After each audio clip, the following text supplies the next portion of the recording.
Good morning, security gang, and welcome back to the CyberHub Podcast. James Azar here, host and Chief Information Security Officer. Thank you all for tuning in Wednesday morning, March 4th, 2026.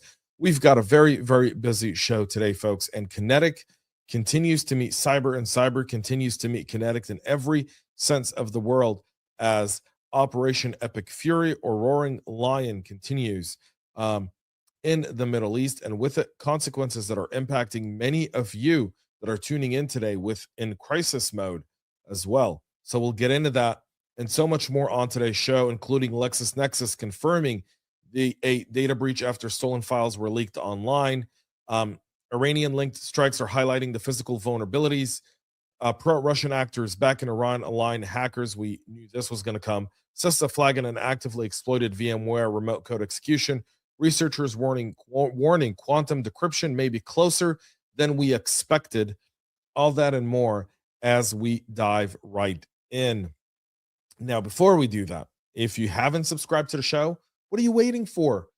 Yesterday, we passed 46,000 subscribers on YouTube.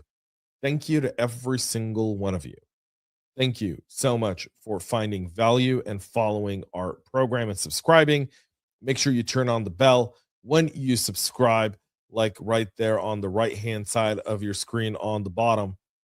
Find us on your favorite social media platforms and your favorite podcast listening platforms. And obviously, exclusive content is available only on our website at cyberhubpodcast.com. And now, to power us through this morning's show, I've got my double espresso. Coffee cup cheers, y'all. Fantastic. Let's get into our first story of the day, and that's LexisNexis confirming a data breach after hackers began leaking stolen files. LexisNexis is not just another SaaS vendor. It's one of the largest data brokers providing identity intelligence, risk scoring, and investigative services to financial institutions, insurers, and law enforcement. And so when a data aggregator like this gets breached, the blast radius extends well beyond one company. According to reporting, stolen files were posted publicly, increasing the risk of identity fraud and even downstream abuse. This correlates with our ongoing theme. Centralized identity data remains one of the highest value targets in the ecosystem for cyber criminals, and data brokers sit at the center of fraud detection, and ironically, that makes them prime targets for fraud enablement. The large-scale identity data weaponization for fraud and social engineering is a massive risk for so many of us, not from a customer way as well, but also employee, the North Korean IT worker scam and the remote scams that we see, and so much more.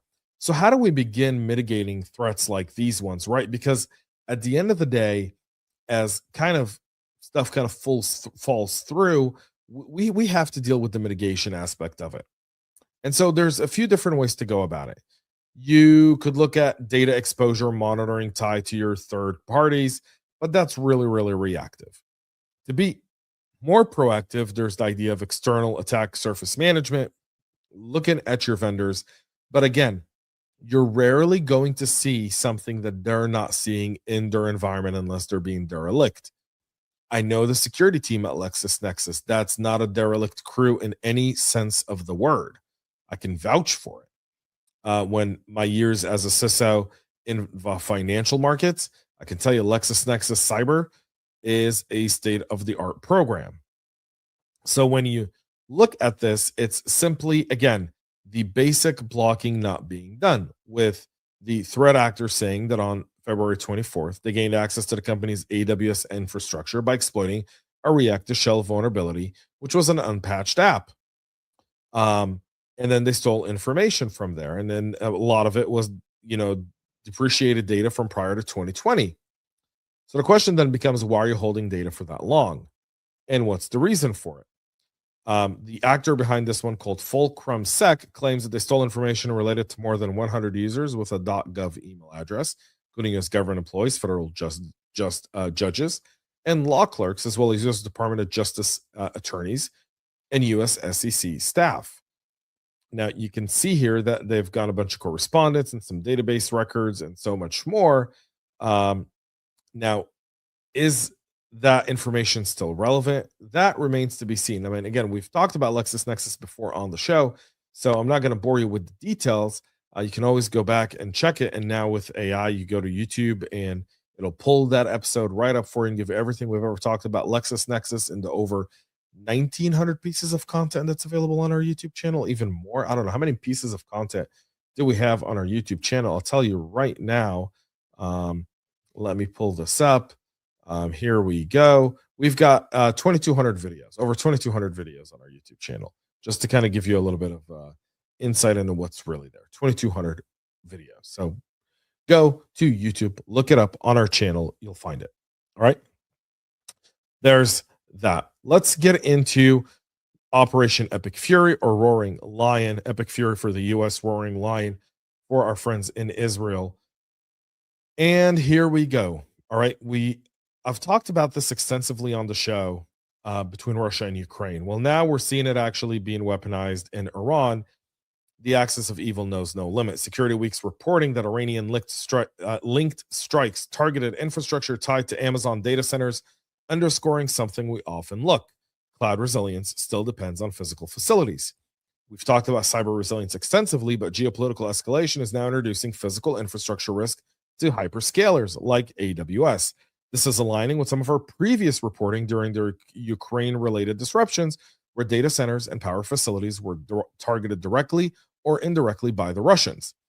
The message is clear by Iran. Cloud is not immune to physical conflict, and with the risk here of being that concentration of cloud workloads in limited geographical regions are being vulnerable to kinetic or physical disruptions. Now, here's the other caveat.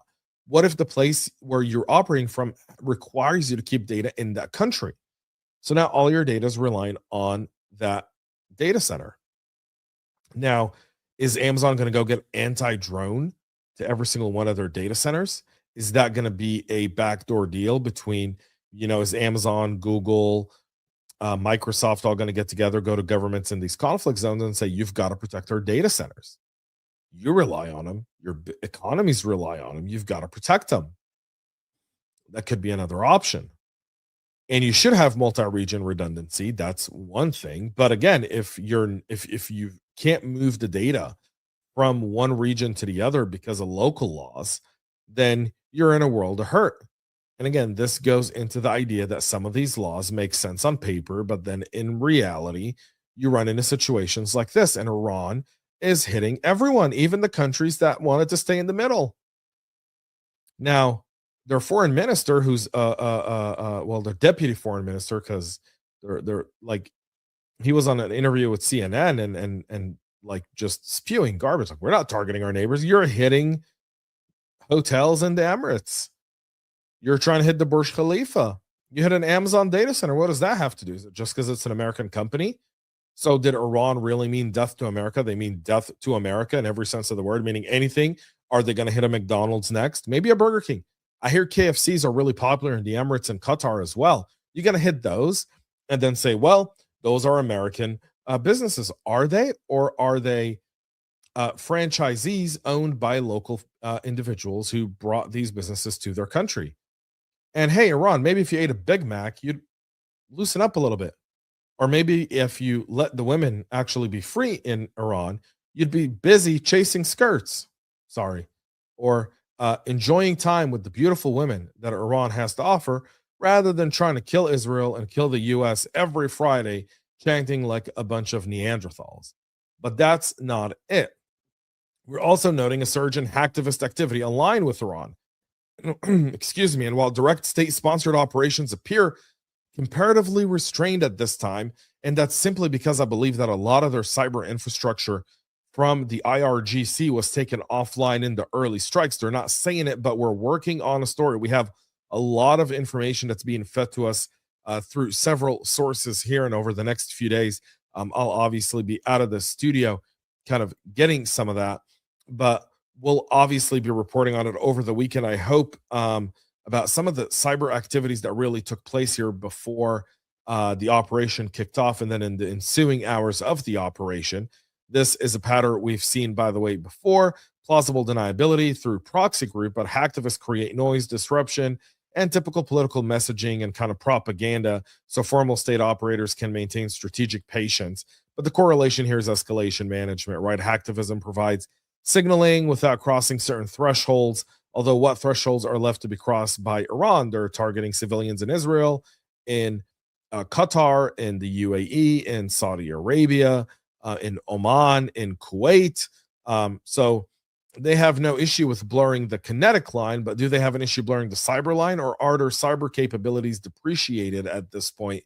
Which is why the Russians are joining this fight, or some of those hacktivist group from Russia are joining the fight. Is this kind of like the last symbolic stand of Putin to Iran as he watches that ship sink? Like many of their naval ships are sinking there in the bottom of the Straits of Hormuz, becoming beautiful reefs for some of the most amazing fishery on the planet. And one day we'll all go snorkeling off the coast of Iran and see those naval ships as we snorkel down in and see the fish that have made it a home. It could also be a possibility. We should be maintaining threat intelligence mapping that differentiates ideological actors from structured APT tradecraft in order to handle these threats as well. Well, and then we've talked about the pro-Russia actors that are supporting these Iran-aligned hackers, but this is also going to be reinforcing what we've seen across multiple of these attacks over the last 3 to 4 years since the Russia-Ukraine war. Adversarial collaboration is increasing. They're sharing tooling, they're sharing infrastructure, they're sharing political objectives. So the geopolitical layer does matter. It's not that it doesn't. Russia and Iran already cooperate diplomatically and militarily in certain theaters. Obviously, Russia is worried about its supply of suicide drones that were coming from Iran. Originally, they were getting them. Iran was building them in Venezuela, transferring them to Iran, where they were putting in the brains and the weaponry. The brains, and then they were shipping them to the Russians.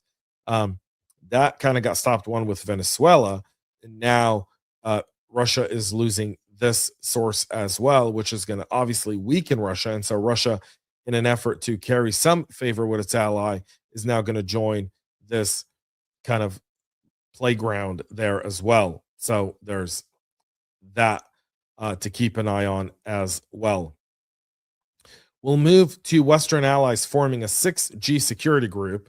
Now, this is coming from the UK, US, Canada, Japan, Australia, and Sweden and Finland joining at the launch.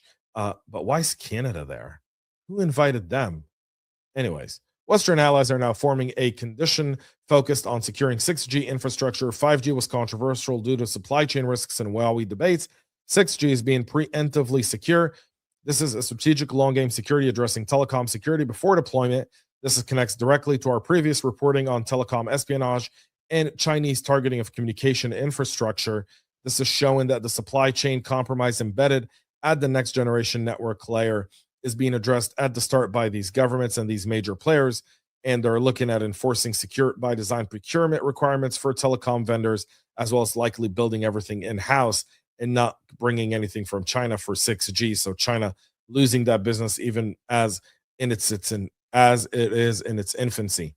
We move to quantum here, where researchers are suggesting that quantum decryption of RSA may be closer than previously estimated. While still not mainstream operationally, advancements shortening the timeline for cryptographic vulnerabilities, harvest now, decrypt later campaigns are becoming more plausible.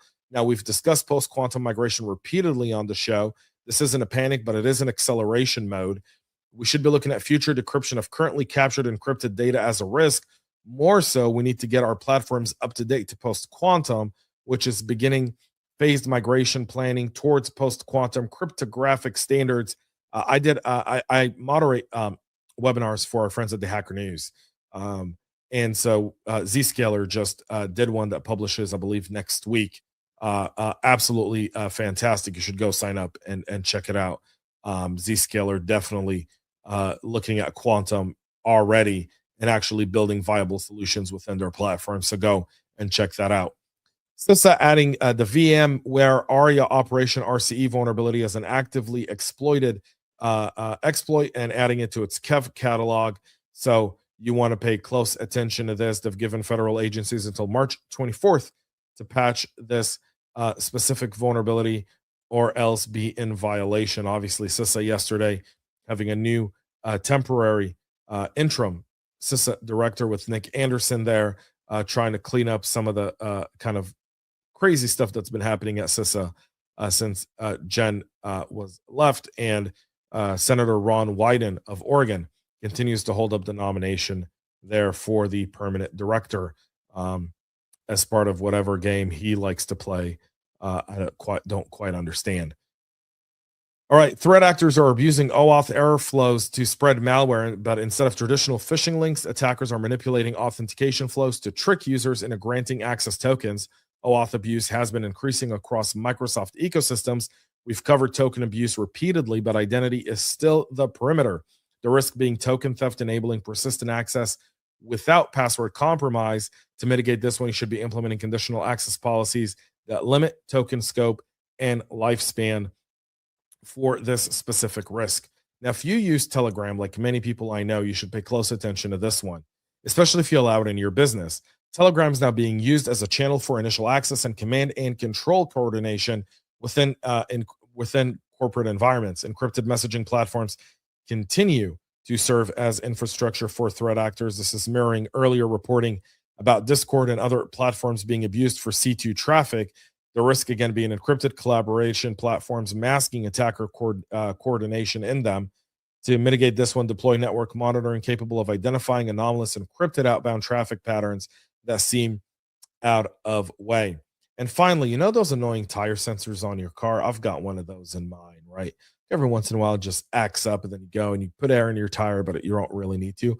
Well, researchers uncovered a method to track cars through tire pressure monitoring sensors. This is a reminder that IoT extends into automotive ecosystems. Even seemingly benign sensors can create tracking or even privacy exposure vectors. We've talked extensively about IoT risk, but this is in the automotive version of it, with the risk being unintended surveillance through embedded vehicle sensor systems. You should be mandating firmware validation and over-the-air updates, integrity checks for connected vehicle systems. And again, if you're managing a fleet in your business, this is something to keep an eye on because it does give a lot of information for threat actors. That's it for our show this morning. Today's theme really does converge around escalation and expansion. Escalation in geopolitics, Iran-Russia coalition formation, and then obviously expansion in attack surface, OAuth flows, Telegram channels, tire sensors, all of that kind of bringing together an acceleration in technology like quantum timeliness and 6G preparation. We're already starting to see the next set of future come, and we're just now getting used to 5G. Mind you, 6G's around the corner. The battlefield isn't just cyber anymore, as we've come to find out. It's physical, it's infrastructure, it's telecom supply chains, it's identity token, and even air in your tires. Security isn't static anymore. It's dynamic alignment between geopolitics, infrastructure, and identity. You want to toughen up, get your basics going, make sure you've got good, solid discipline around your tool deployment, around your vulnerability management and patching schedules, as well as your misconfigurations in your environment. If you do the basics well, you'll be able to you make the cost of the attack much, much higher. Protect your inbox, protect your users, protect your endpoints, and make the value of the attack much higher. Thank you all for tuning in this morning. We'll be back tomorrow, 9 a.m. Eastern, with all the latest. Until then, please make sure to subscribe, follow, share, like, and comment. And most importantly, y'all, stay cyber safe.